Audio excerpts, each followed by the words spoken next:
Hello and welcome to Four Clovers Quilting. My name is Diahn.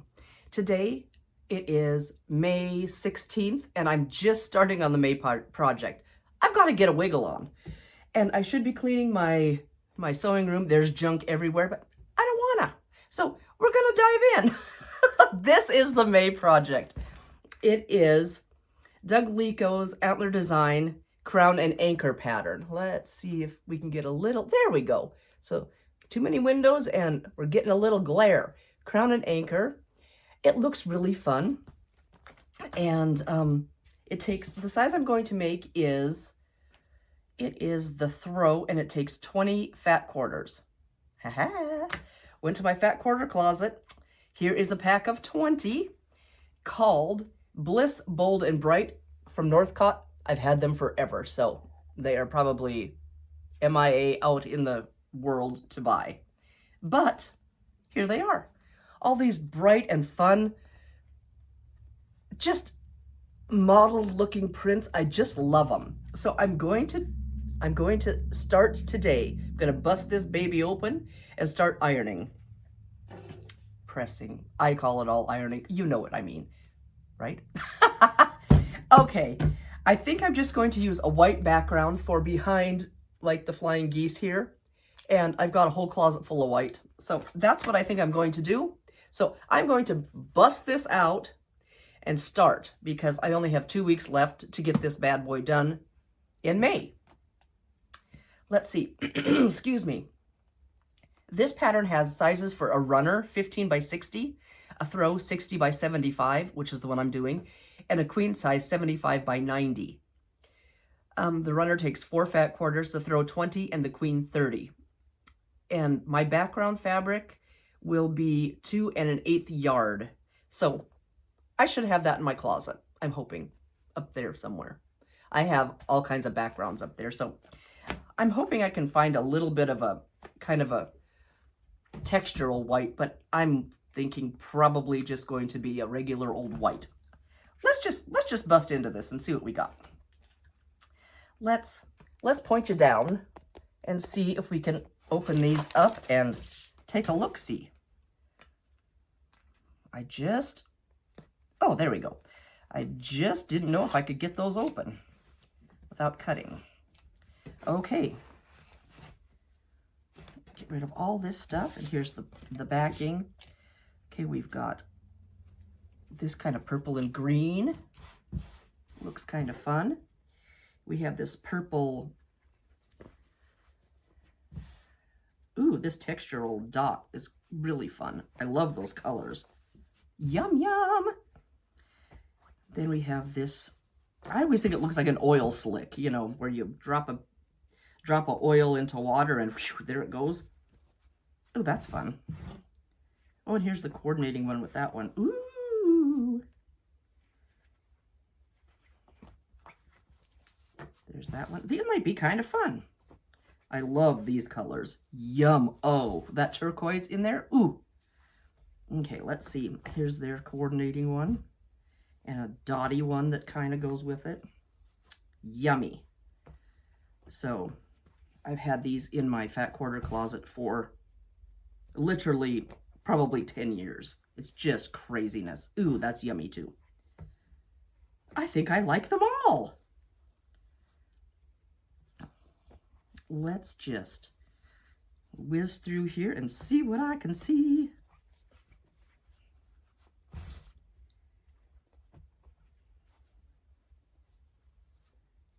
Getting into a little pinkish colorway. Pink and magenta coming up, it looks like. Oh, this has got a little sage color in it. That's kind of cool. And this one, a dotty one, a couple of dotties. And that's it. So there you guys. There we go. I'll be back. I got to get all these ironed and cut. And I'll be back when I get a little stuff done and show you what's going on. See you soon. Hey guys, you won't believe this. I looked in all of my backgrounds. Hi, bud. And I had like 2 yards of Kona white, 2 yards of Bella white, 2 yards of confetti cotton white. Not enough. So I went to this little store we have in town. Not my quilts and more, but it's another little place that's got some fabric. And I found this, oh, you probably can't see. It's a little tone-on-tone vine or little flower. So I think that'll be okay. I'm going to get everything ironed up, and Poe's going to help me, it looks like. So I'm going to de-hair the, what's going on here? This is the cat napping ground. So I'm going to take my lint roller and try to maybe defuzz it a little bit. Yes, you like to sleep up here, don't you, buddy? Yeah, Poe had to go back to the doctor. He wasn't eating and he was having a heck of a time. So he's got high bilirubin or something in his system, high blood fat or something. And the vet told me it was very serious. So I'm like, oh no. So I've got all these medicines to give him. And I pray that he's gonna be okay, because he's such a good little boy, but he's just not himself. So send some good vibes if you can to Poe. Just give him some good vibes and some prayers and some love, because he's a good boy and you're not even 2. You need to be around for a while. So here he is. He's just, he likes to hang out with Mama, don't you? So we're gonna get some things ironed up here in a sec. I'll be right back. Okay, it looks like my iron's ready to roll, so I'm just gonna start taking these bad boys, taking these one at a time and getting them going. Yeah, Poey, there you go. Good boy. Okay, let's lay these out. And I don't work with a lot of fat quarters, so where's my goop? I lost my goop. I'll be back.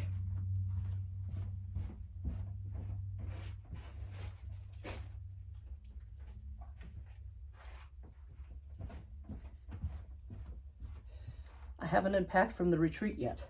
My room looks like a total disaster. Oh my gosh. All these stacks of crap I bought, and get that out of the way. Stacks of stuff I bought, and just, I have, really, I needed more fabric like a hole in the head. But it's fun. And, it's what I do. I spend money that I should be saving. But hey, isn't that one of the reasons we work, so we can do fun stuff? This is a wrinkly beast. Spraying it to death with the best press.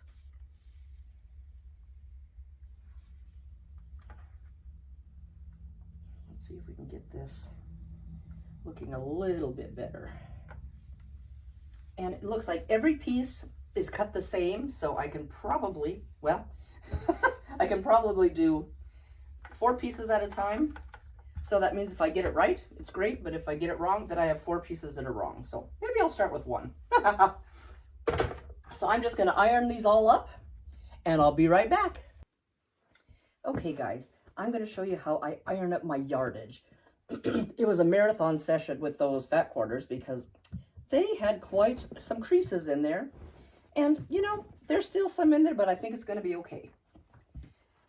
It's flat as a pancake, but it's just got some memory creases in there. Okay, what I try to do is, the selvage is your straightest part of your fabric. So I try to line up the selvage really well and give it a shake, and then I just lay these down, the 2 selvages together, and see if, hey, it's gonna work. Sometimes they're cut a little crooked and you have to manipulate. You have to slide one or the other over so you get a nice end down here. So it doesn't look twisted. So I think that'll be good. And these, I think we just have blocks. This one looks a little funny. I think we just cut squares and rectangles out of this. So it's not that big of a deal to have everything perfectly straight.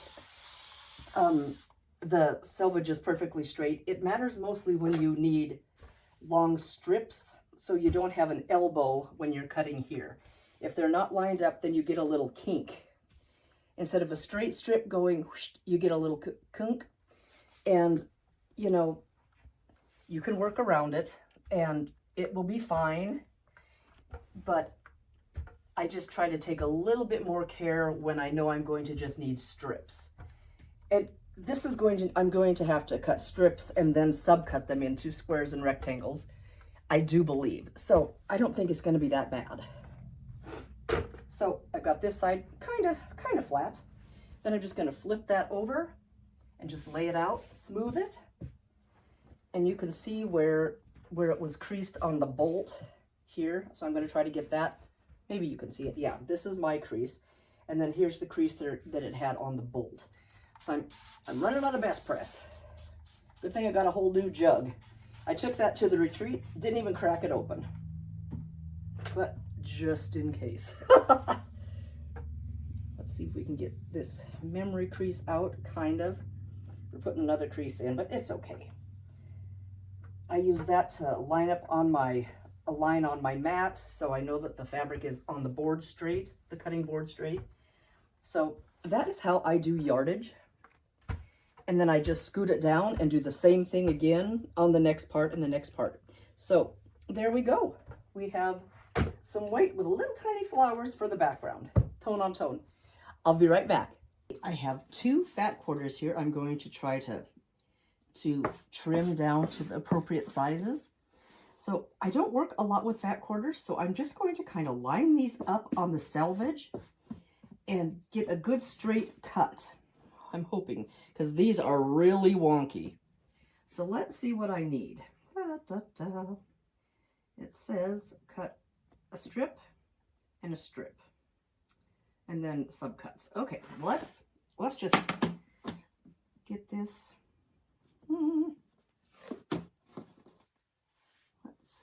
Let's see. Does that look okay? Let's scoot that up a tiny bit. Can you still see? I'm going to just get this edge off of here. The selvage gone. Okay, then I have to make the 20 inches. The long part of the fat quarter needs to be this way and the shorter part this way. Okay, the longer part needs to be horizontal and the shorter part vertical. So I have it the right way. The first cut, okay, let's get this over here. Kind of straighten that up. And I need this big. Okay. Get that nice and straight there. See if I can see if this looks good. It's a little off. Okay. There we go. I don't think this edge is very straight. I'm doing one more. Just a sliver, because I probably need almost all of it. So let's just do one more little sliver, and maybe that will be a bit straighter. It felt a little funky. So let's see what I'm doing here. Okay, I'm going to put that ruler where it needs to be. Line that one up. Hopefully this looks, see, not great. Oh, hi, Poe. There's Poey. Are you saying hi, bud? Okay, nobody needs to see your rump. No, nobody needs to see your rump. Okay, so I need to make that cut. You know, why does it scare me? Because I don't have any extra. I don't have any extra fabric. I'm like, oh my gosh, I need every smidge. In fact, I'm going to put this huge weight on the end here, just so nothing wiggles. Okay, there's my first cut. And then I need another cut. Watch out, bud. Scoot down just a little bit. I'm going to just slide this way a little bit. See if, fingers crossed that I've got enough to make that other cut. It has been such funny weather here. I mean, it's been really good. We've had a ton of rain. Whoa! That is like right exactly to the edge. Holy smokes. Yikes. That's a little bit close for my comfort, but I think it's going to work. And it's been pouring rain here for days, and I think we probably got a good 3 inches, which is probably what we get all season. So raised crops are in, which is great. Look at that. Whoa. So anyway, raised crops are in, and now it's about 50 degrees. It looks like the sun's trying to shine. And yeah, now we'll get those crops jumping out of the ground. Would be great. Okay, now from this bigger strip, what do we need? See? I'm gonna just slide that way a little bit. And I'm gonna square up. Let me just put this on a line here, so I know that that's nice and square. And I'm going to just bring it down and cut it right here to get a nice 90 degree. Okay, now what do we need? Okay, a big square, one little square. Oh, a big square cut in half both ways. Okay, a littler square cut in half both ways, and a big square. Okay, it just makes me nervous thinking, I don't think all this is going to be in here.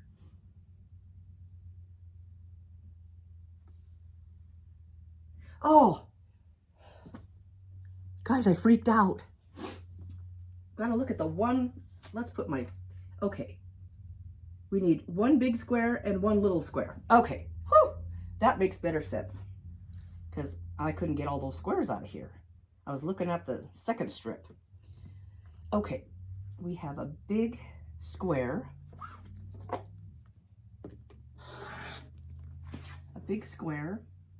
and we have a little guy. Let's scoot him over nice and straight here. Maybe nice and straight. Okay, and then I need a smaller one with a little bit touchier measurement. So let's just make sure that that looks right.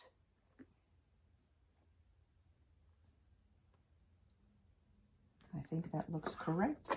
So we're going to cut that. This is scrap. And we need to get this cut into a square. So I'm going to just pop this here and square up that edge. Make sure I have both pieces. Yep. And then do that smaller measurement again. Okay. Whew. Sometimes you just can't see it. I should just mark it and be done with it. Mark it with a little piece of tape or something. So, okay, because this ruler is kind of getting a little worn. Okay, so this is what is waste on each fat quarter. You get a square and this strip. So I'm just going to throw that there for now.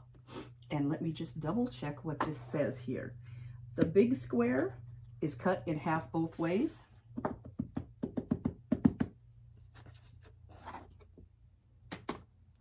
Okay, cut in half both directions. Cut on the diagonal both directions, I should say. I'm going to just put this here. You know, I get a little more nervous when I don't have a pile of fabric laying around extra. Woo! Okay, and then we're going to just flip that around and corner to corner. Put that here. Try to position myself a little bit better. Okay. Here are the 4 pieces cut diagonally, and then this little guy is also cut diagonally. So I'm going to use this littler one. Maybe I can hold on to it a little bit better. Get those right in the corner. Open. Lift up. And, you know, if you had a rotating mat, I'm sure it would work great here. But this works fine too. Even if you had, whoop, no, I didn't move them. It's just the line on the ruler. Okay. Let's Jeez. I gotta do 20 of these like that? It's gonna take me all day. And then we have, let go. And then we have these little guys. So there are those two. Okay, that is the big strip. This is the littler strip. Now let's see what we need to do with that guy. Yeah, whew, that is crooked. I'm going to put it on a line here to try to keep that nice. And that is really not straight. So let me just line that up as close to that edge as I can. You're okay, Paul. I touched him with a ruler. He didn't know what to do. And here comes my Ray Ray. Saturday visits from Ray. Oh, Posai's daddy coming. He's got to run over there. Oh, up on the ironing board. He loves his daddy. Okay, so now we do a square, a bigger square, and a smaller square. All right. Just the square. We don't have to cut on the diagonal, which is great. Okay. There's that guy. And then we need to do another one. See how this goes. Okay. It's going to be noisy here in a minute because I think the Ray Ray's on his way in.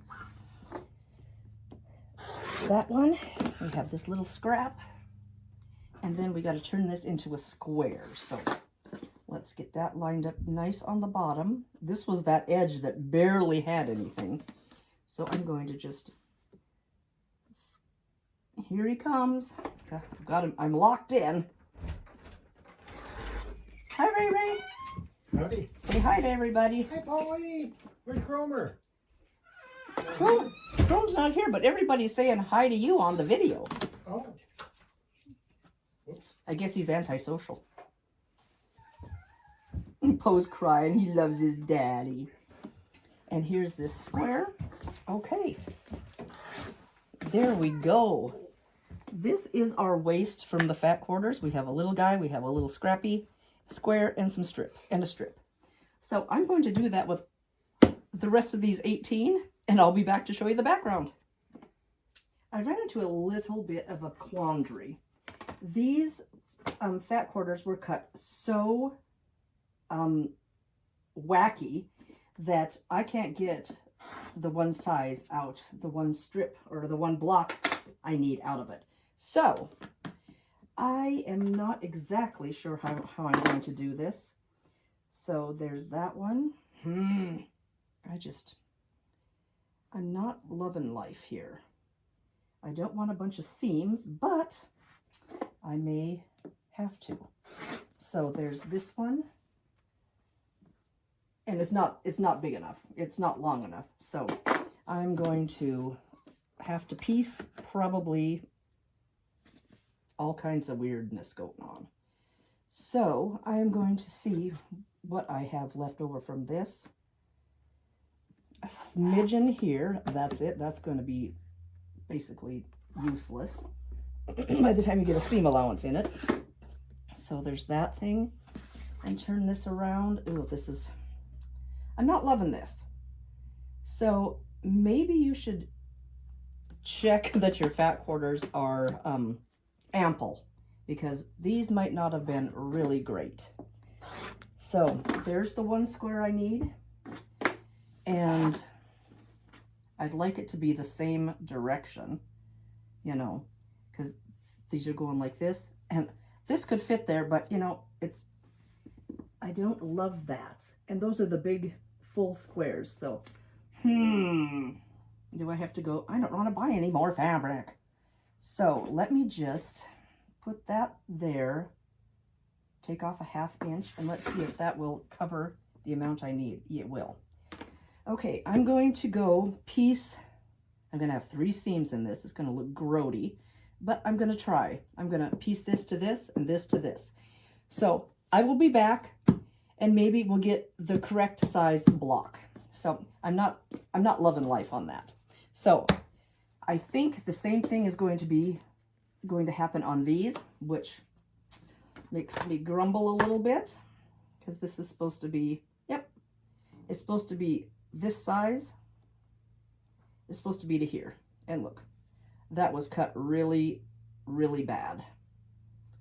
Well, maybe I can get the bigger square. I'm going to be really close. Well, I'm going to fiddle with this a little bit. I'm going to get it to work. It might not be as pretty as it should be, but you know, I'm going to get it to work. So I will let you know what I do, and I'm probably going to cut each of these separately because they are so misshapen. So I'll be back, and wish me luck on this because this is not fun. We're going to see what's going on. We'll make it work, but it's maybe not going to be as pretty as it could be. I have got kind of a mess on these two, but I needed this big block, and the fat quarters just did not work. So I've got a piece, and a piece. So it's kind of not pretty, but we're gonna see if it's gonna work. So let's line that up. Do I have a corner that looks kind of straight? It's really fuzzed up and just not very pretty. I'm gonna make a corner. I'm gonna make a nice corner because those were, I don't work with fat quarters that often. I've got a ton of them, but I just collect them apparently. So yeah, these were really, they had a big old wing coming up, and I thought, what in the world? So there's a nice straight bottom that's been straightened up, and I'm going to do this. Get that nice and straight so we have a good 90 degree. Come on, all my little pieces, and there we go. And let's just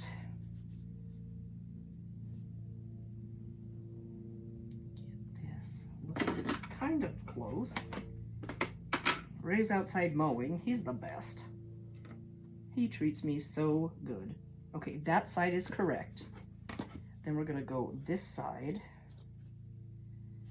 And I don't know if I should, well, let's just see how big it is. It's probably not very much too big.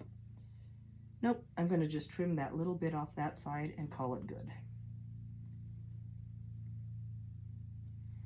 So let's just, see, just that teeny, let's push that down. And let's just make sure this is the, yep. Okay.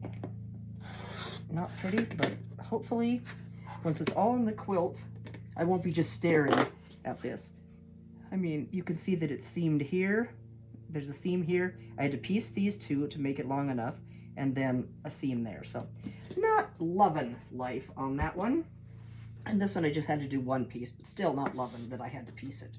It just kind of makes me say, what the heck? So I'm going to just even this up because this way is the right size. Just even that edge. Little scrap. And then let's get this the correct size.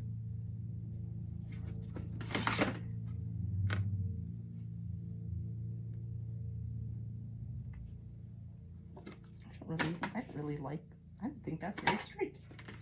So let's just take a smidge off. Hopefully it's not the smidge I need. Oh, lordy bee. Okay, let's get rid of that. And now I think I've got a nice straight corner here. That is way better. Okay. Oh. I don't know if I want to take a seam in that close. Let's take another little chunk off. Let's take a little, okay, I've got enough to take a little scrappy do off of here. Okay, let's just put that with these scraps over here. And there's my good corner. I didn't want to be too close to that seam and then have it a seam on a seam. So let's just get that measured correctly. And take this little bit off here. And I think we will be back in business. Not my fave, but you know, we've got to make do sometimes. There we go. Now I've got the right size square with a piece. So I'm going to finish cutting these, I think one by one, which doesn't sound super fun, but hey, we're going to get it right.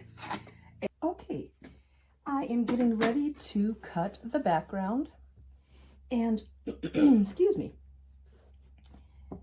we need 4 with the fabric strips, and I'm going to try to do it in 2 cuttings. I folded this in half, so I have 4 layers, so I should get 1, 2, 3, 4. Is that correct? I think so. So what I did is I found the size I needed, I doubled it, and then I added just a little bit so I'd have enough for the little hangover. Let me just straighten that up pretty good along here. And I'm going to just cut this. Donna Jordan did this all the time. It made it look so easy, but I'm not as confident. So I'm going to just cut this edge here to get a clean cut. And put this over here. Get my ruler. And like that. Yay, that's good. There's 2 with the fabrics, and I should get 2 more. I'm just going to slide this over so you can see a little bit. See if I can get 2 more if I calculated correctly. Put that there. Yep, it should work. It should work. Okay. Give that a little tap. Okay, that looks good. And that's my ruler's a little crooked. Okay, let's just check it again in a couple spots. Yep. And give it just a little tap. There we go. Now I'm nervous nothing's working. Okay, and give this one more slice. There we go. And here's my little waist. I'll put that in the scrappies. Put that in the scraps. Now I need 8 with the fabric strips. I'm going to cut these into squares first, and then I think I'm going to use my Stripology ruler for that one. So let me just get these guys. Let's see where this selvage is. Line that up. Okay. Line that up, and I'm going to cut this selvage off. And then put my ruler down at the right marking here. Slide that up. Make sure that looks good. Here's 4.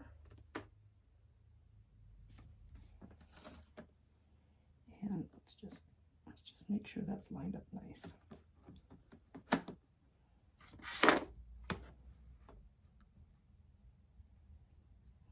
Okay, get that on the right number. There's 4, there's 8, and I need 10. Okay, so more scraps. Wow.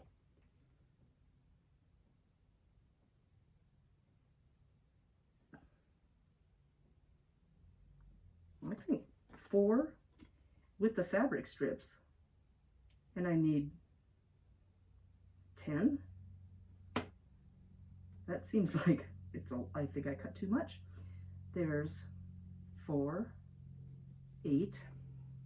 I mean, I will have 16. I'm just going to cut 2 more because now I got to make sure that that is the correct, if I'm looking at the correct thing. So I'm going to put this here. Get rid of this selvage. That seems like a lot of squares. So I don't know. I'll have to read it a little more closely, but I'm going to just take the number it says and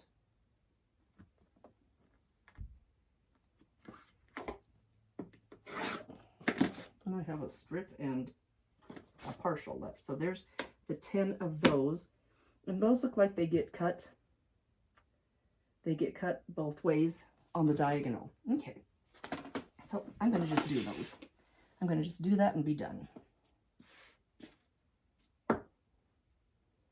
And I'm going to stack them up a little bit. I think I should be able to do 4 successfully. And it's just like we did the other ones. Now, background 4 with the fabric strips, okay? And I need 10 of these squares cut diagonally. Okay. It just, maybe I'm getting confused, but you know, it just seems like a little too much. Okay, diagonally both ways. So there's one, and here's the second cut. I'm going to scoot that down a little bit. I have this olipfa, or whatever that's called, and it's got this little lip on it here, so I like to put that on the other side of my mat, just so it's not causing a bump. And then right across there, so we have a bunch of triangles. So I'm going to just do these other ones to get those done.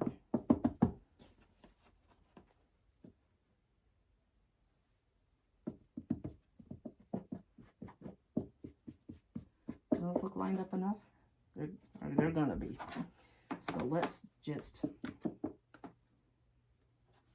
scoot that down. Get that here. Does that look good? Okay, 1 and 2 coming up. Well, maybe you have to cut extra because I'm maybe not doing these very good. But there we go, a bunch of triangles. So here we go. And now I'm going to get my strip tube ruler out. Let me just see what's going on here. Then I need 8 with the fabric strips at this certain amount, which should be pretty easy with the strip tube, not the strip tube, the stripology ruler. So I am going to flip my fabric over so my cutting side is coming from this way. And I'm going to fold this in half again. So let's just try to get these kind of lined up okay. It shouldn't be a problem because we're cutting strips, but then we're subcutting. So it's not like we're going to need long sashing pieces. So it should be all fine. And my friend Jan from Retreat asked me what this ruler was, and I forgot to tell her. I forgot to say on the video. This is the Stripology XL, and it is really fun. It's got all these slots in it that you could just cut. It's got certain sizes marked with stars, certain sizes marked with boxes. It's got squaring up areas for the full inch and the half inch on the other side. It's pretty slick. And I hadn't used it very much. I bought it and then it kind of freaked me out because it's a lot. And I'm like, oh my word, what do I do with this thing? And so I just started taking bites of it. And when I worked on that Wanda quilt, that really made me use this, because it was the gal that developed this ruler. She is GE Designs, and she did the Wanda pattern. So she used her ruler. Okay, we're going to cut at the 0. And then I need to cut every certain amount here. There's 2 strips. Okay. 3. Okay. The math from 40 years ago. Can I do it?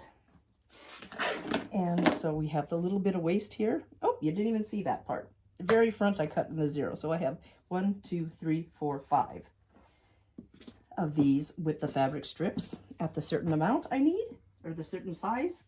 Can't give you the sizes because it's not my pattern, but you know, that's okay. You're seeing the gist of it. So let's just get this lined up. So I need 3 more. I need 8 of those. Let me just drop this down a little bit so you can see.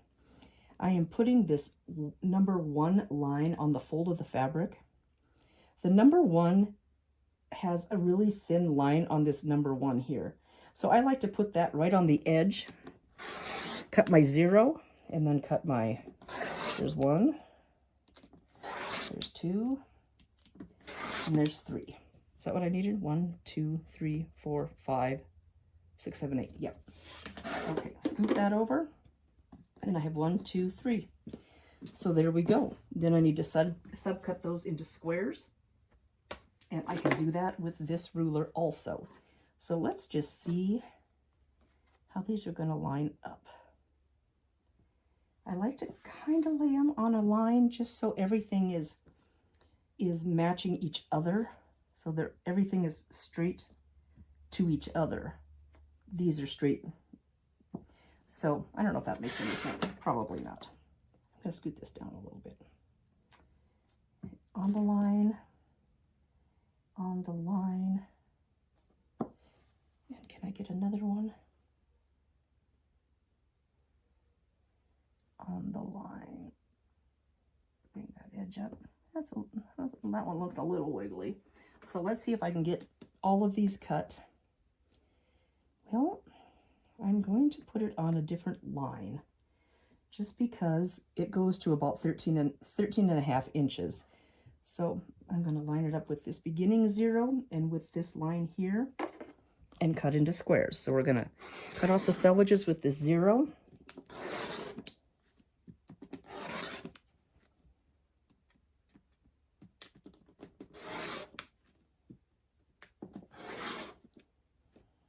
Scoot you up a little bit, and then the last cut here.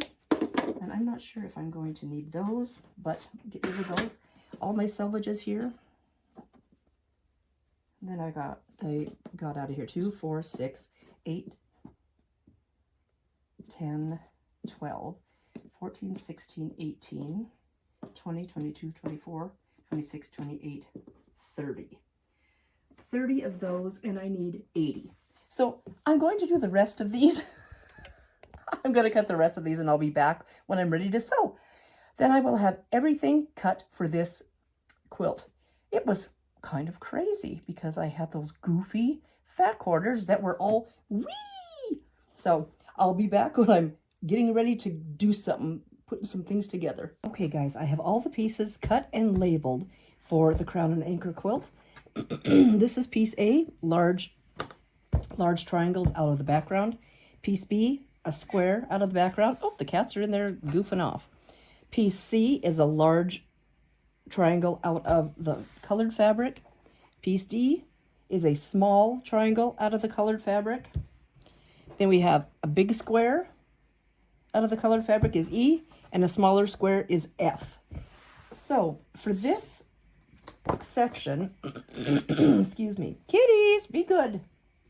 For this section, we need 4 piece B's and 1 piece F. So let's just grab this bottom one. Oh, these fabrics are so pretty. Okay, now it's set on here. On the wrong side of the B squares, which are these, place the OmniGrid Trio. Well, I don't know what that is. So I looked it up. And I think this will do. This is an OmniGrid. Maybe it's a trio. It's from Fons and Porter. And you can line up that middle section. It says, place the OmniGrid trio with the middle line positioned in the corners as shown. With sew line marking pencil. Well, I'm using a pencil because that's what I use. Draw a line on each side. So on the back side of the, let's just see if I can scoot this way. On the back side, you put the yellow line right in the middle.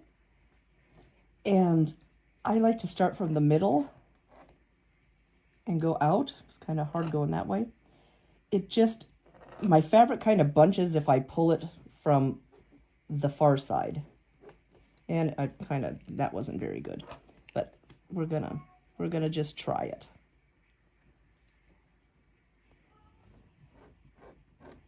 Okay, so there's what it should look like. I don't know if you can see that. There's 2 faint lines. I have drawn the pencil lines on the rest, so you don't have to watch me painfully go through that again. So on your square number or letter F, we need to place, all fabrics are right sides together. We need to place one fabric F or one fabric B on fabric F like so. Everything's hanging on this. I had several comments on my pin cushion. People were like, how long did it take you to do this? And my friend Jan sent me a picture. She clipped off of a video, it looks like, and she's like, what are you doing? Well, these, usually, this is called a zirkle. It's Z-I-R-K-L-E or K-E-L. I'm not sure. Maybe it says on the bottom. Nope, it's just my name. And these, I love these pins. These are Clover fine piecing pins, patchwork pins. And if you do that, all the heads fall to the outside. So it looks like I really tried, but they all, whoops. And you can basically just throw it at it and it lands right. Once in a while you get it where it lands where the head's in the middle, but usually they all just spread out like that. It's really slick. It's, you know, and they all are in the right spots and they're easy to grab. So that is the zirkle. So I'm just going to put a pin on each side of this just to maybe stay as accurate as possible. And then, Chromie, what are you crying for? So then I'm going to line that up, and these lines should match. Mine aren't great, but we're going to make it work. Cromer, be good kitty. Okay, so this, let's see, this is what it looks like. We have two fabrics, right side up for the fabric square F, right sides down for the two fabric square B's. Okay, now, clean a little bit of this junk. So I think this tool is what they're talking about, or something in this line of tool. So I'm going to scoot some stuff. I'm going to bring my machine forward, and let's see if we can sew a straight line. Okay, since I'm going to sew on the line, not a 1/4 of an inch from the line, I have my machine set in the middle position. And I've been using this little piece of fabric as a leader. I need to get a better one.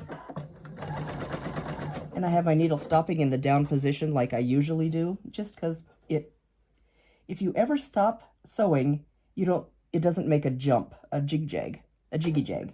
So I'm going to try my best to sew on that line.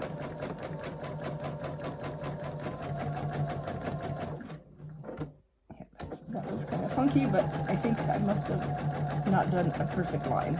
So I'm just gonna make her work.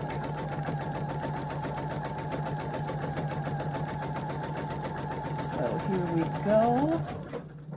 Let me get my nipper.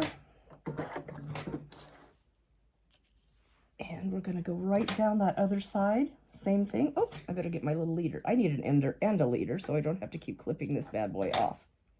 Look at that. And the reason I use that on especially a point is sometimes your point wants to suck down in there and your machine's already sewing. It's got it's established and it's already doing its thing. So that is why I use a leader. Okay. I seem to be veering off. Let's see if we can kind of keep this. Oop, that was not very good. How come it's so hard to sew on the line? Holy smokes. Maybe it's just my Sunday blues here going on. I just can't seem to do what I'm doing here. Okay, so your piece should look like so, which is strange looking. If you've not done the 4 at a time flying geese, this is what it looks like. It is just goofy looking. And you're like, what? I don't know who figured out how to do this, but it's genius. It is absolutely genius. I'm going to reach over here and grab my little rotating mat. Not that I need it, but it just happens to be here. And a ruler. Oh, guess what? Not long enough. Let's just grab one of these. I'm just going to grab my 1/4 ruler, which you could use any ruler. You just need to cut from corner to corner. let's get you down here so you can see what in the world is going on. I'm just going to try to cut this corner to corner. And that's not perfectly corner to corner. And what? I don't know, that wasn't very good at all. Let's try it again. Holy smokes. I think this needs a new blade. Wow, that I mutilated it. Anyway, so you have these two goofy pieces that look like this. And it says to fold or press towards the little triangle. Okay. So you have two pieces that look like this. It looks like a stylized heart or a little fox face, I think. So now you need to take both pieces. I'm just going to gently finger press that because we could be stretching. Put another piece that you have marked right there. Line up the sides and the corner. I'm going to pin. See if I can do okay on this one. And I'll show you how this works. I'm also going to run my leader through again. Get you back up here. And just get ready to line that up. So on the line, I'm swerving all over. You know, there's got to be room for error because, you know, we're not all perfect. It's going to be fine. It is going to be fine. Let's see if we can get this to go. Okay, we're going to go down this other side. Right on the line, hopefully. Okay.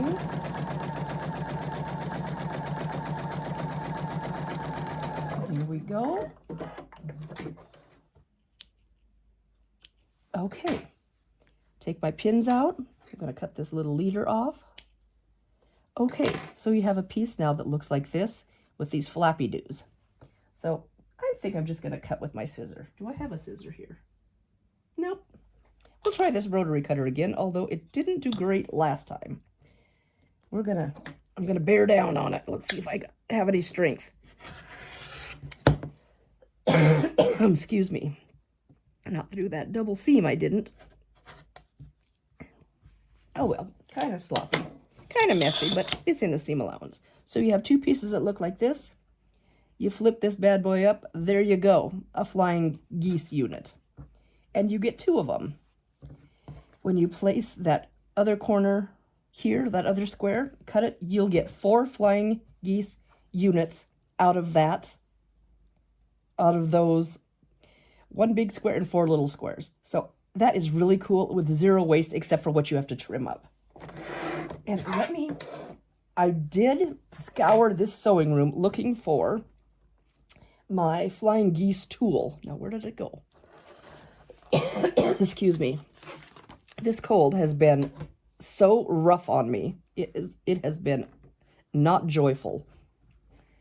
So I'm going to just kind of finger press this lightly, and you should probably press these to square them up just so they are nice.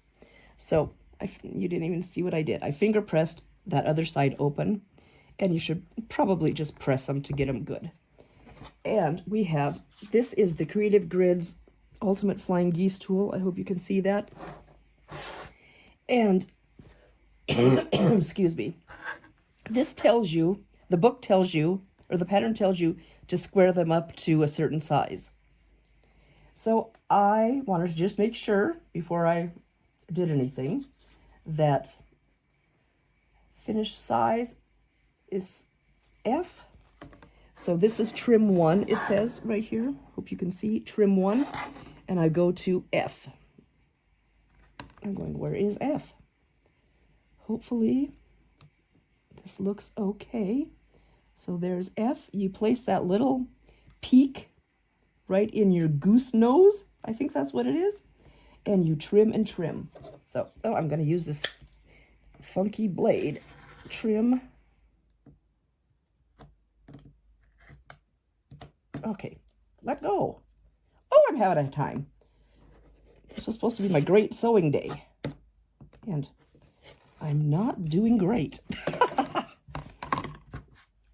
trim and trim, then you flip it over, and you flip the tool over. Nope, you don't flip the tool over. Oh, I don't even think, let me see. Trim 2. Do you flip that over? I don't know how to do this. I haven't really used it. Okay, you flip the block over, and you go to trim 2 that says up here, trim 2, and you put that same F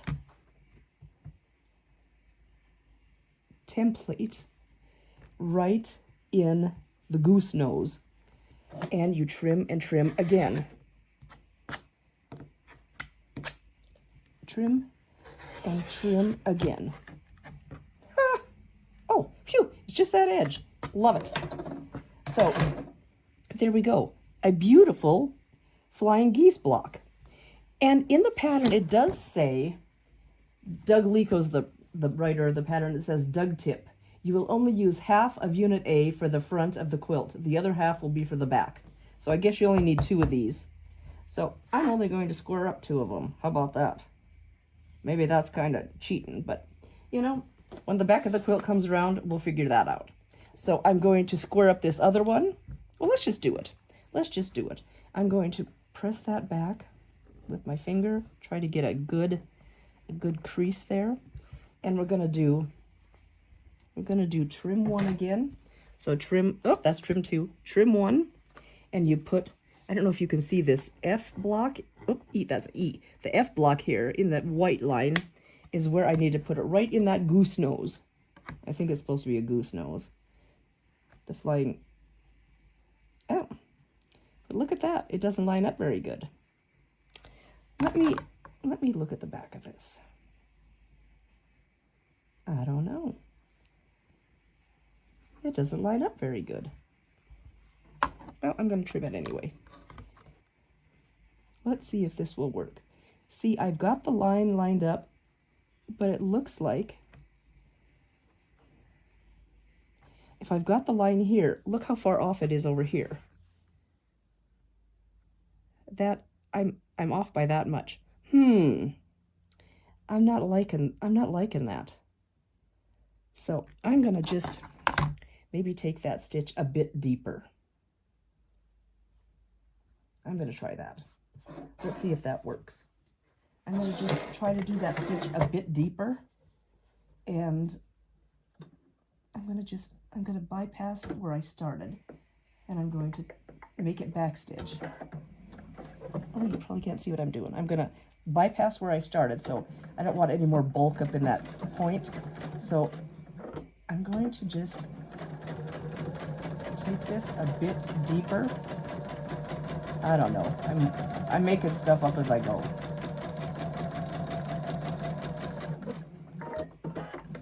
Let's see if that helps. Let's see if that helps in the goose nose. Okay, I'm gonna trim these strings off because the tool should be correct. The tool is right. I am the one that's off, I am sure. So I'm going to just press that back gently. Okay, now lay the F line on there. Well, it's still kind of off. It's still off. And I'm going to do it again. Okay, guys, I sewed it again a little bit deeper. You can see my boom, boom, boom, my 3 lines. Probably not the correct way to do it, but I'm going to try it. So, I finger press that back kind of gently. Get that sitting there. And like I said, you should probably hit it with an iron before trimming, but we're going to do it this time. Get that point up in that goose nose, and we're just a hair short. You know, I'm going to just do the difference. Trim 1, and not much came off. And then we're going to flip that around, and we're going to do trim 2, and the F. I've decided flying geese and pinwheels I'm not very good at, so that takes away like 90% of the patterns out there. Okay, now we're going to trim up these two sides.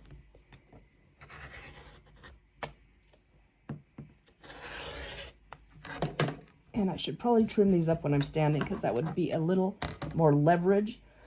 Excuse me. So there I have two beautiful flying geese units. I don't know if they're beautiful, but they're done.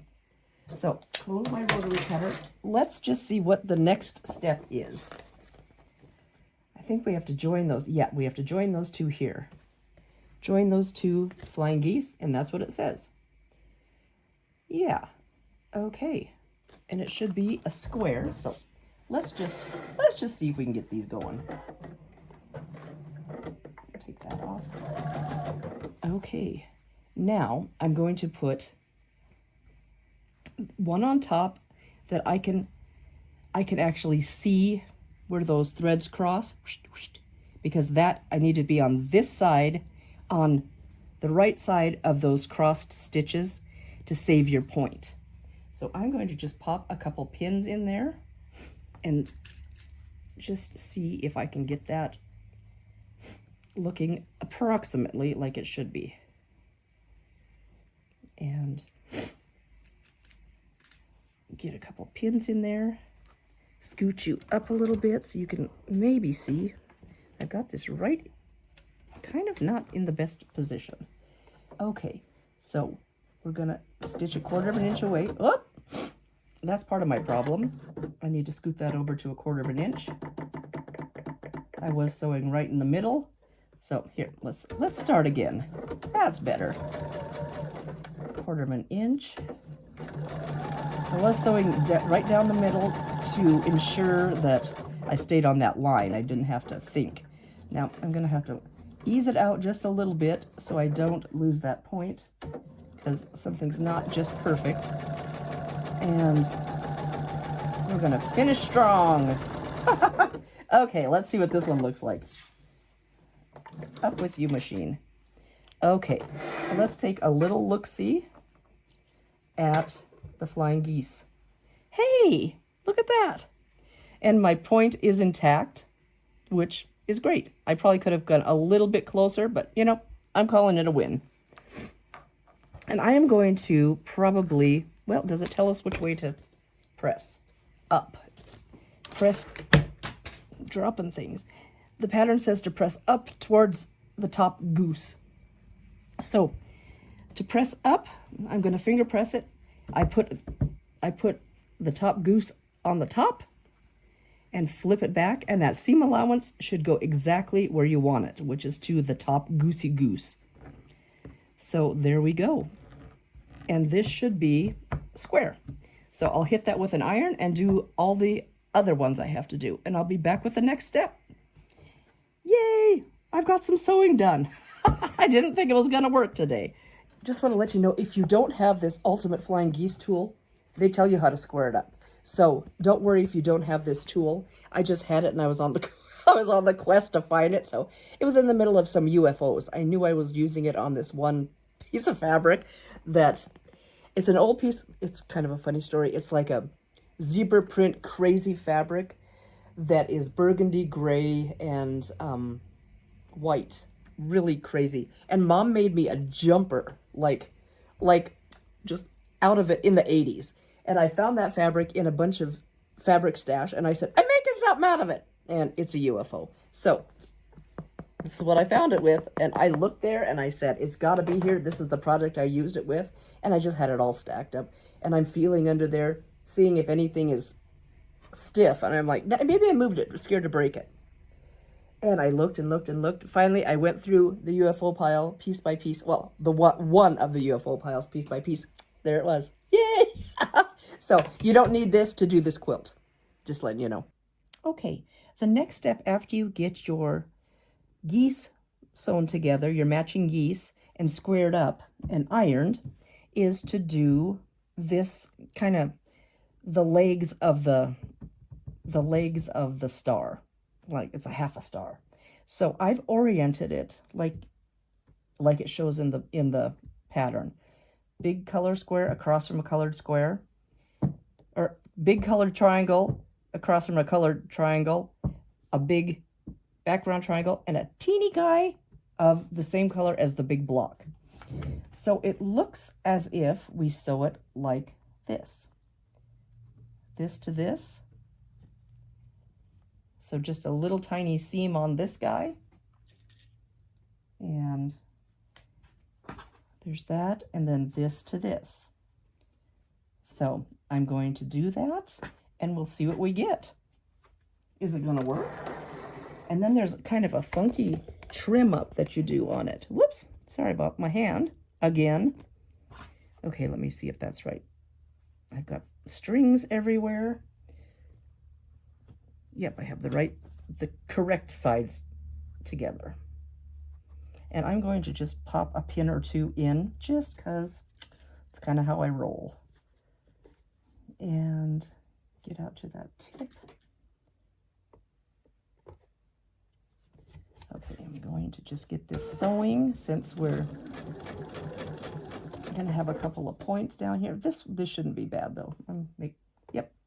Okay, got my leader, and I'm just going to sew a quarter of an inch down this side, and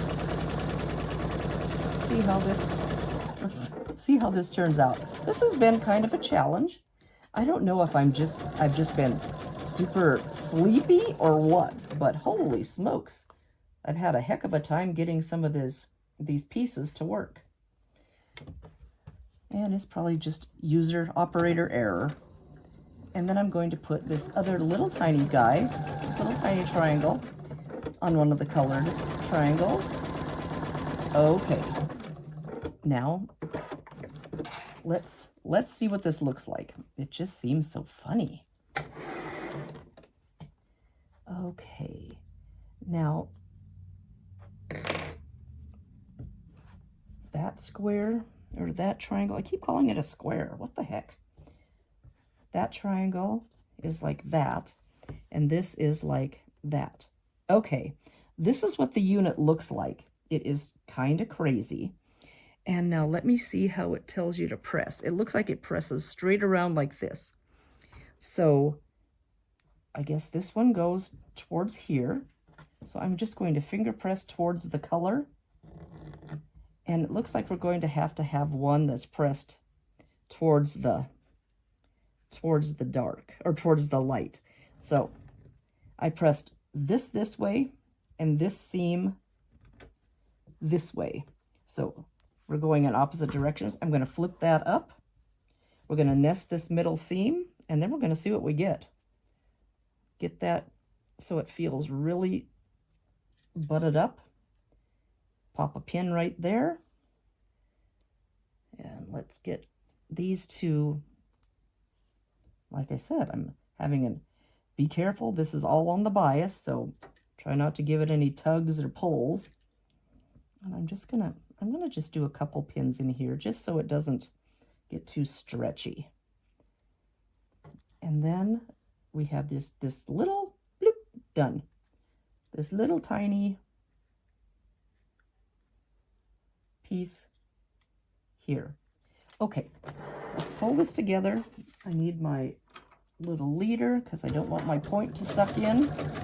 So now I'm gonna just do a 1/4 inch seam right down this side. So let's see how this goes. Let's see how this goes. Just let the machine, the feed dogs, do their work. And this just doesn't look quite perfect, so let's just give that a little bit of a wiggle.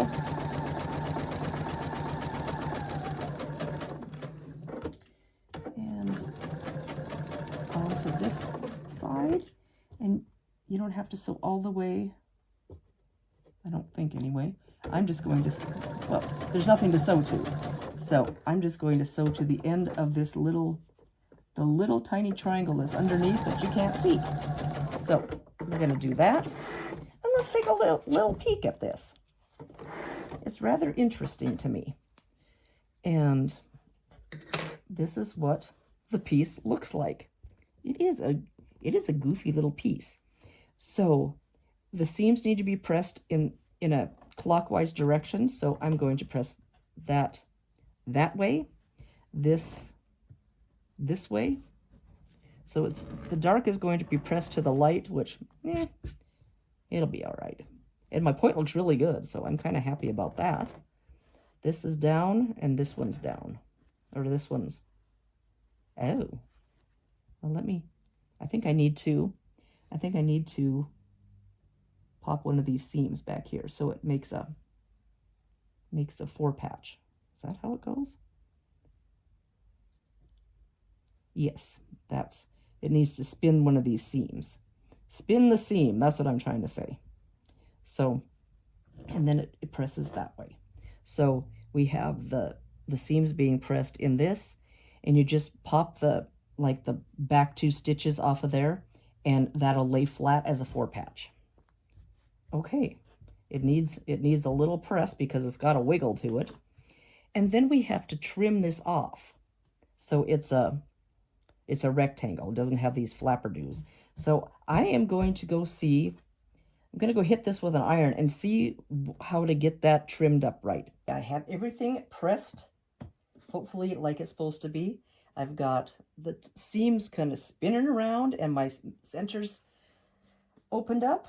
And now it says to trim at, okay. Oh boy, what's that in half? Okay. I don't know what the easiest thing to do.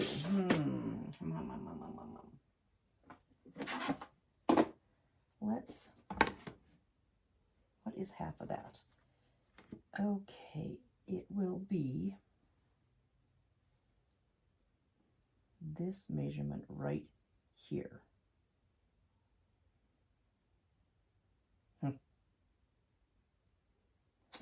I think I'm going to just square this up first. Sometimes squaring up is really tough for me, but I'm going to just lay this here. Try to get that.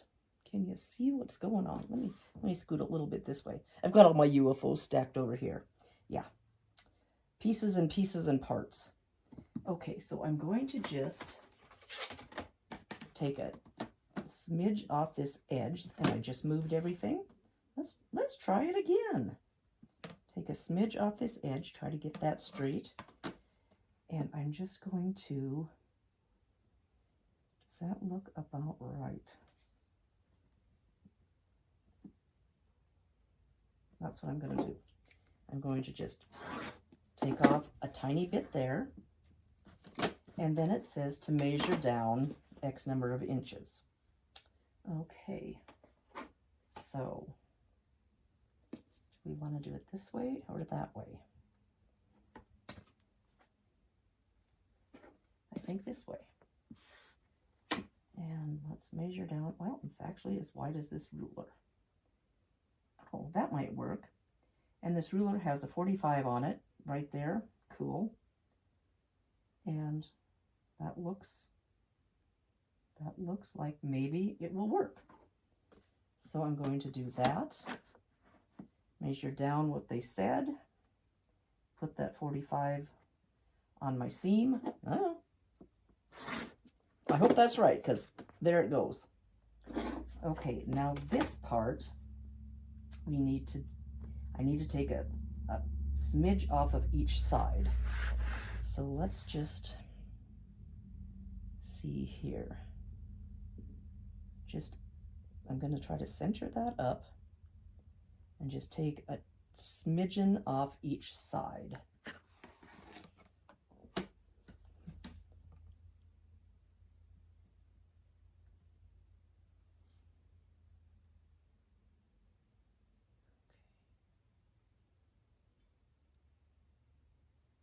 Well, I'm looking at this middle and I'm like, what? I don't know. We're gonna make it work. So we're gonna just put this here, trim off that, and that looks right because that point is going right to the corner, so that should be good. And let's just put this back where it was and go to this part.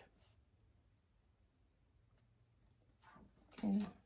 Well, every time I get it how I think I need it, then I drop the ruler on it and it goes whee. Okay, So, yep, I think this may be pretty darn close. Okay, so you will have a piece that looks like so. Actually, I'll have 2 of these for each block.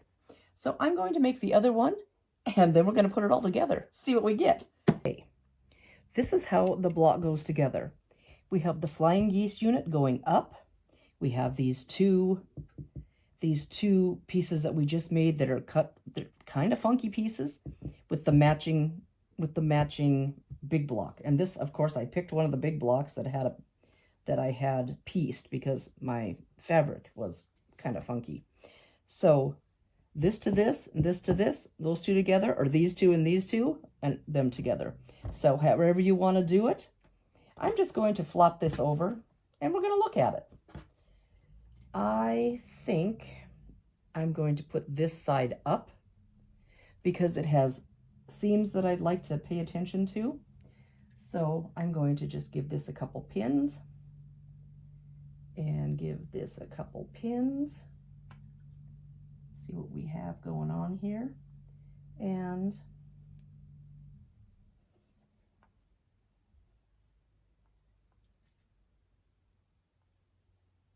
okay, there's that pinned.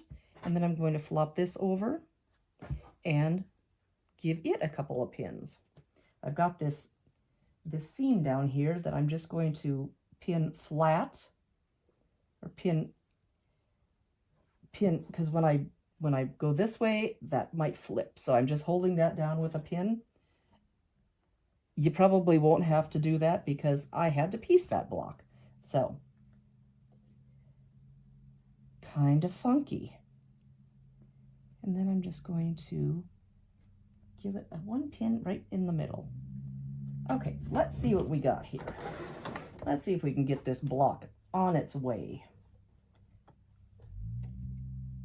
I'm going to just pull you a little bit closer. I've got a mess going on. Okay, everything at 1/4 inch.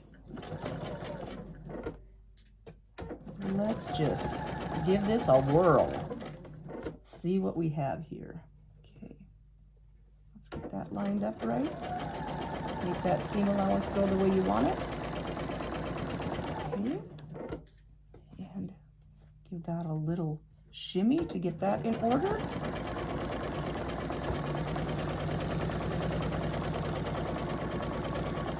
And then I'm just going to feed this one right behind it. Let's see what we have going on here. Give that just a little peek to make sure they look like they're lined up. Now this, we have a little bit of a seam allowance to go over, so I'm just going to go slow. And hopefully that is going to work just fine. This is splitting a little bit. It's separating, the seams aren't matching up, so take a little time and just make sure it stays lined up to the end. Okay, now we have, let's get these strings off of here. Okay, now we have, oh, sorry, Poey, I didn't see you back there. Black hat with a black table. Okay, now, what does it say for, okay, for pressing the units? It says press this one towards, press the goose unit towards the big block.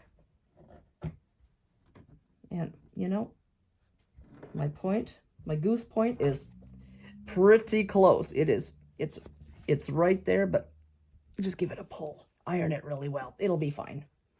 So press that, finger press that way, or press it that way. And this one goes, this one goes to the seam, away from the big block, which is kind of strange, but that's what it says. So we're gonna finger press that away from the big block, because there's a couple of seams over here. So I'm gonna kind of press that kind of hard, give that a hard finger press, and then these two go together like so. Okay, guys, we are at the end of this initial block. what I'm going to do is get this middle seam together first and then pin the rest of it. And you can feel when those are nested up. So I just get them nested up nice and tight, pinch that. I put a pin on this side of the seam so it holds this back seam allowance. And let's give that a little shimmy. Give this a pin. And I'm probably going to stick another, see, that bottom piece looks a little bit longer, so I'm going to give it a couple more pins just so it feeds evenly, hopefully. And if you ever come across where one piece is bigger than the other, put that bigger piece on the bottom and those feed dogs will take up just a little more fabric and it should just work itself out perfectly. So that is just a little hack, because sometimes things don't work out just perfectly. I'm going to put one in the middle here and maybe just one more. Okay guys, here we go. Here's the final seam on this block. Let's see what we can see.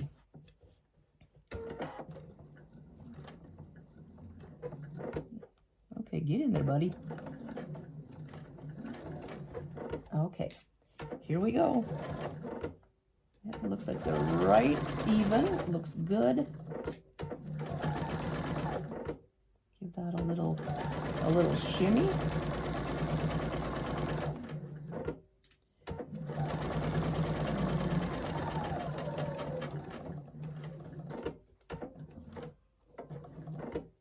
Put your needle in the down position, and then you can do a little rearranging without your needle moving.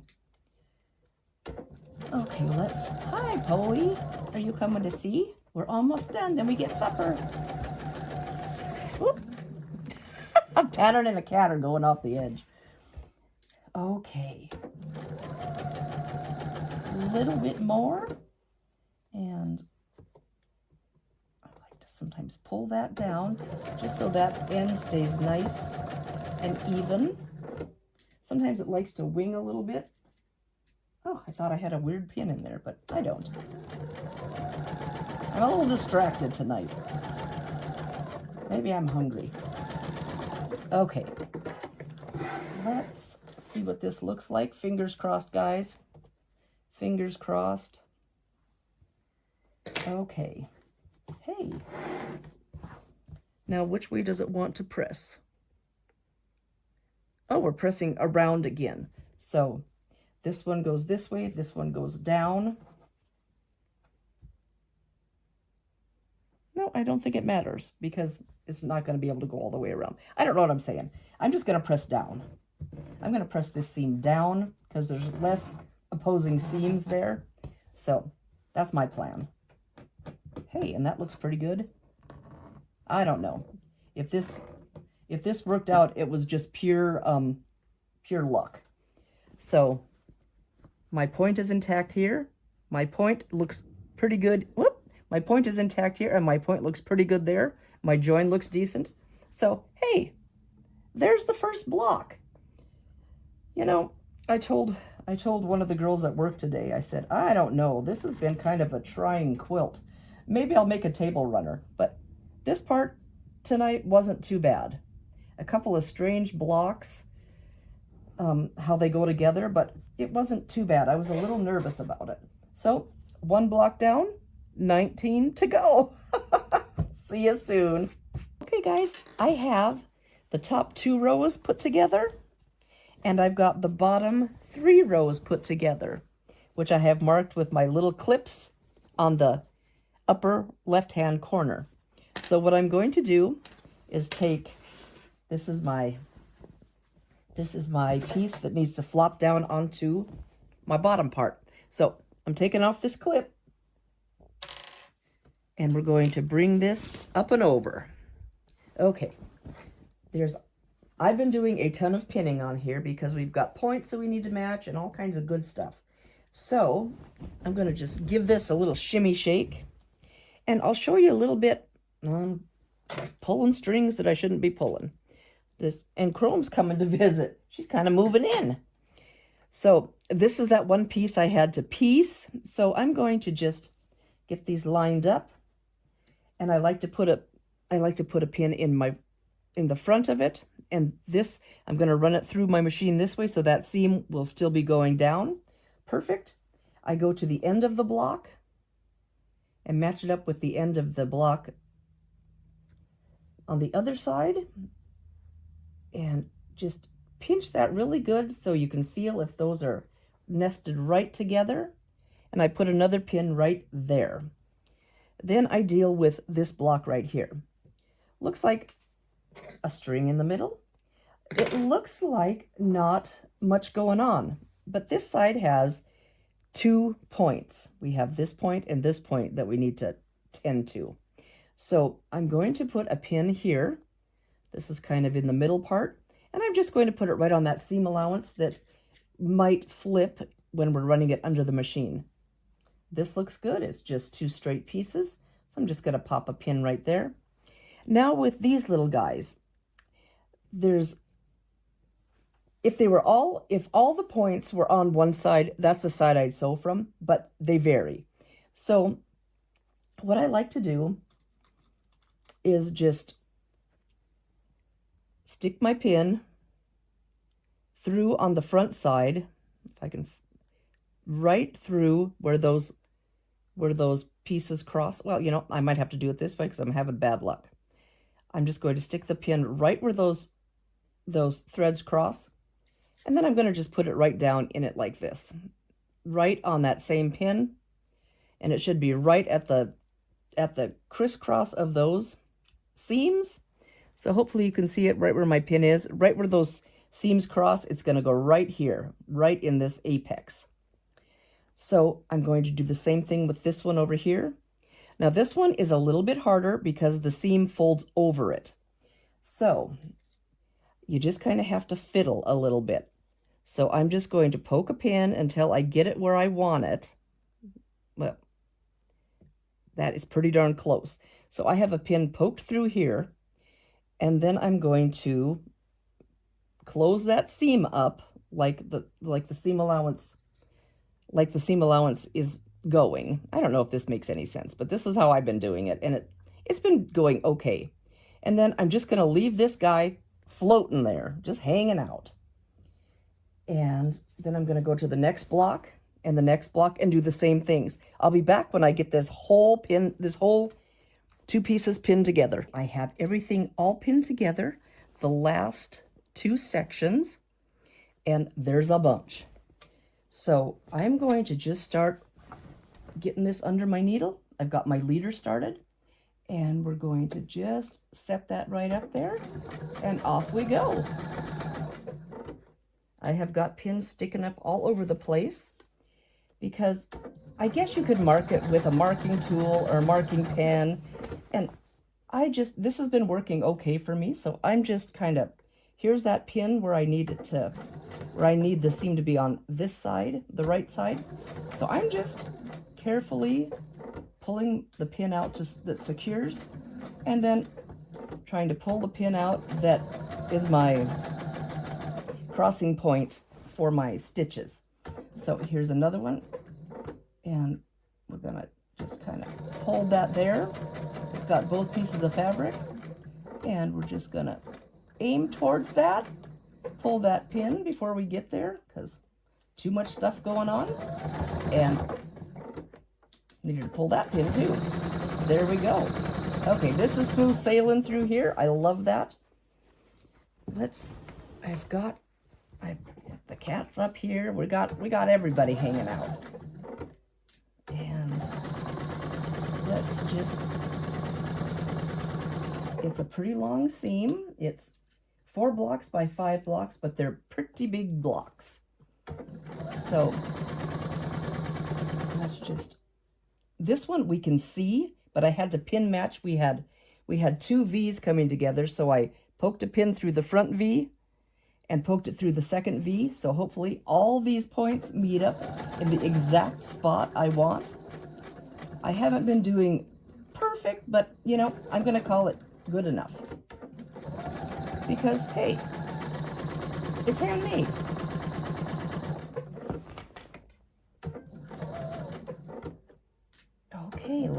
rolling down the seam.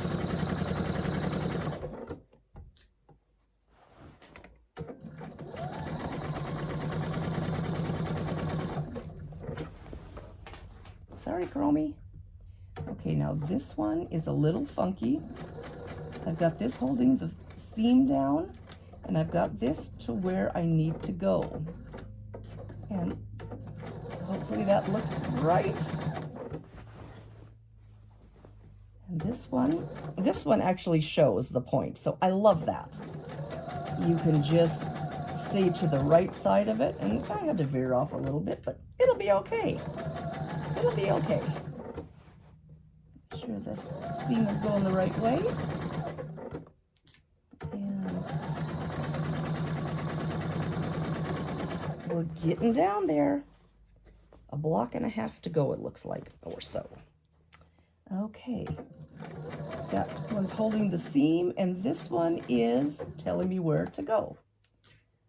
And we have the same on this one.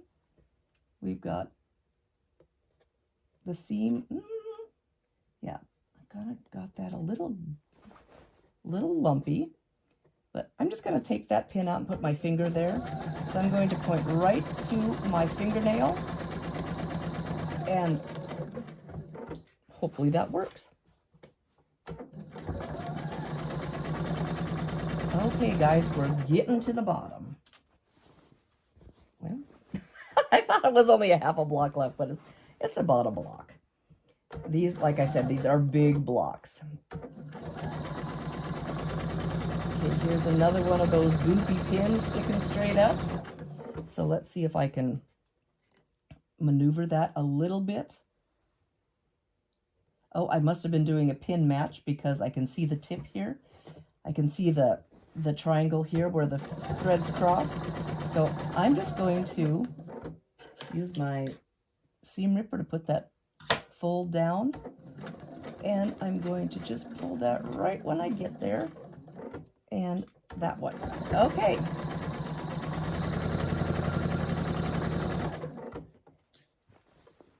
This quilt was a little bit challenging, but I didn't start it until late in the month because I just had so much other stuff going on. My poor kitty's having trouble, and I've had to do 2 surgeries on the little boy, and it's just been a lot. He has a feeding tube, and it's a lot. So he seems to be doing good with the tube, and now we just need to get him strong. So so he feels like eating because he was losing weight, and he just didn't want to eat after he ate that cat toy. Well, maybe that's why. Because he ate that, and he just said, oh, I'm not doing this anymore. So, fingers crossed that he's going to come through this really well, and he'll be back to his old self. Okay, guys, I'm kind of nervous to show you because I don't think I'm doing perfect on this quilt. Oh, we'll cut the leader off. Okay, let's take a little look. A little nervous. Drag this down here, and we're going to put you down here. And here's the seam I just did. My point is intact. It could have been a little closer, but it's okay. This point is also intact. It could have been a little closer, but I'm calling it a win if it's not cut off. And oh, this is pretty ugly right here. Might have to rip that and squish that over a little bit because that's pretty ugly. These points are intact. This edge looks good. This point's intact, and this one's a little further away. I'm calling it good. The point's intact, so if it's okay, this one is much better than that other one. That other one was really ugly that we just passed. But all these pieces are coming together in not too terrible of a pinwheel. It could be a little bit better, but this point on this purple here, the dotty purple, is kind of blunt. But, you know, I'm going to call it okay. Points. Okay, this one I do not like, and ugh, that one is ugly. This one's way too far over. This one's cut off. Ugh. So I'm going to rip this out and try again. So I will be back after I do some surgery on this seam. See you soon. Okay, I sewed that seam. Well, here's the reveal. Well, it's still not great, but I'm not fixing it again. It's just not perfect, but this one's a little far away, this one's a little blunt, but you know, it's gonna stay. So it's fine. It'll be fine. I try not to let things like that bother me too much because I would never get anything done. I would be fiddling with it and fiddling with it and fiddling with it until I could fiddle no more. So anyway, top is done. So I am going to show you what it looks like. Hey guys, there's something I want to let you know about this pattern, this crown and anchor pattern by Doug Lico Antler Designs. It was easy to follow, instructions were great, and you know how all the patterns say read through the instructions before you start, which I did. I skimmed through it and I saw there was a little place that said you'll only use half of the flying geese. So I don't know if it just went over my head or if I just stuck it in an ear and never thought about it again. But the method they use in this pattern is the 4 at a time flying geese, and you get 4 of every color. Excuse me. And you only need 2. So you end up with, and I did the first block, I did all 4. These are the 2 I have left over that are done. And as I got to looking a little further, I thought, well, I'm running out of time. I don't want to make all these 40 extra geese. I think it turned out to be 40 extra flying geese. So I ended up with a bunch of these, half of that square, and a bunch of these to finish off these flying geese. And I thought, I just don't want to do that right now. It said put them on the back, which would be fine. It'd be really cute, and I may do that. But for my quilt top, you do not need that. So I just thought that was kind of a lot that you're not using on the top. And if I would have paid a little better attention, it tells you, excuse me, it tells you the size of flying geese you need. So I would probably just cut the rectangle and the 2 squares, 2 rectangles, 4 squares, get your 2 flying geese, and you won't have all this left over. So that's just something to look at if you want to do it that way. Also, on these little points that are, let me see, where can we find one that you can see pretty good? Down here. These little points here and here that are the same color as the big block. You end up with, you cut a square and then you cut it on, you cut it on both sides? You must cut it on both sides. I have all these extra. So you only use 2 of the 4 pieces you cut off of that square. So there was a little bit of more, I don't want to say waste because it is usable fabric, but it's not used on the top. So I was a little surprised that all of this was left over. So if you do this pattern and you want to cut down on the things you have to cut and trim and do all square up and all this good stuff, just read it a little bit more thoroughly than I did and make your 2 flying geese of the color you need, cut the rectangle, cut the squares, done. And you'll have just that little, you'll have this little trim off section. I mean, you know, when you trim this off, you'll have that little half square triangle or 2 little triangles, but it's a lot better than that. So anyway, I just wanted to let you guys know that if I would have caught that, I probably wouldn't have made all these. So that's just a little something, a little food for thought. And it does say right in the pattern, you'll only use half of these. The rest will be for the back. So I read it and just went right over, or in one ear and out the other. And I just wanted you guys to know so you could save yourself a little time, a little fabric, if you wanted to do that. So thanks for listening. That is my tip for this pattern.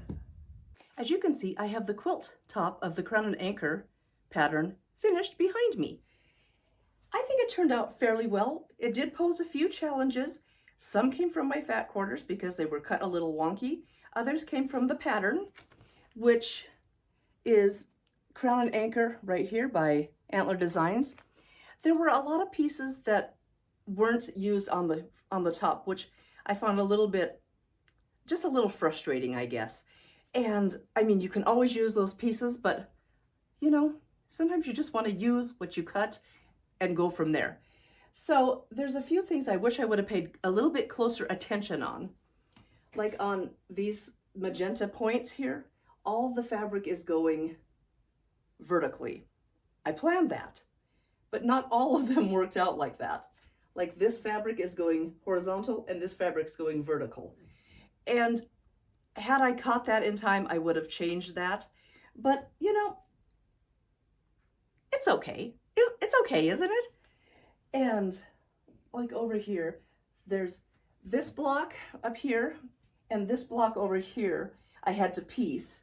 And I tried to get my pieces to run the same way as the piece.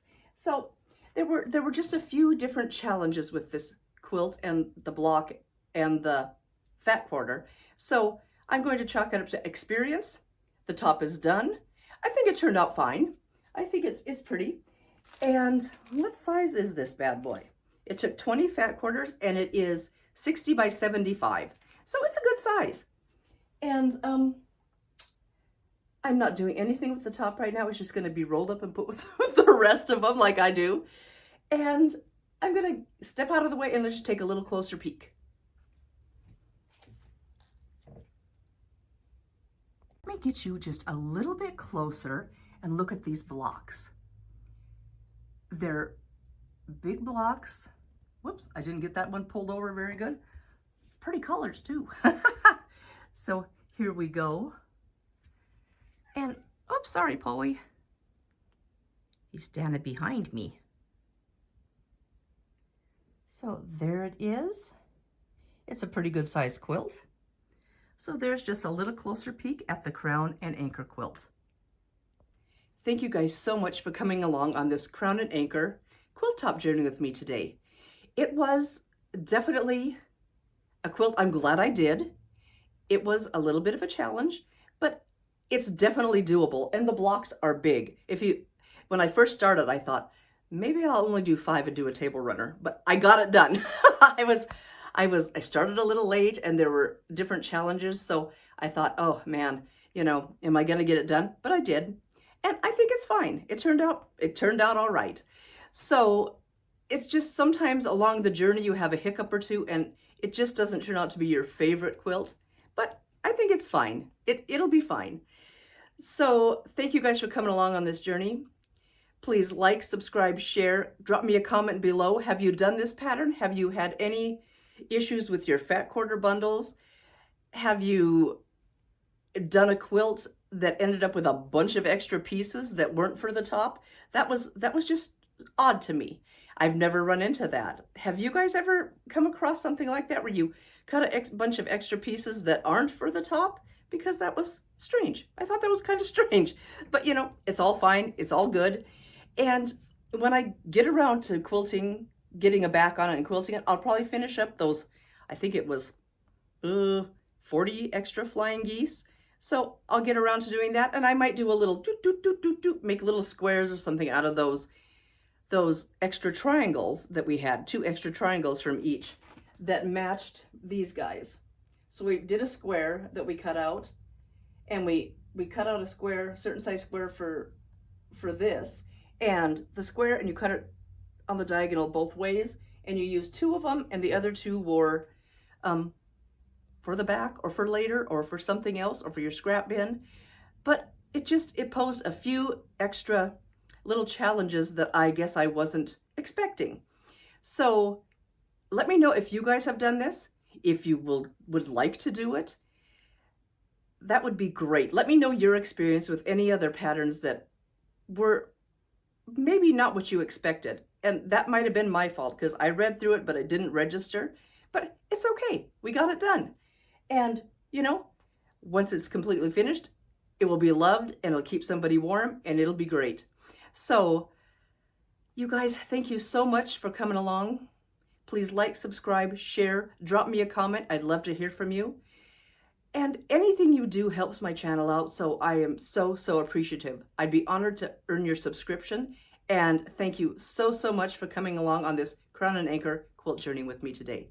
Thank you. This is Diahn at 4 Clovers Quilting. See you soon. Bye-bye.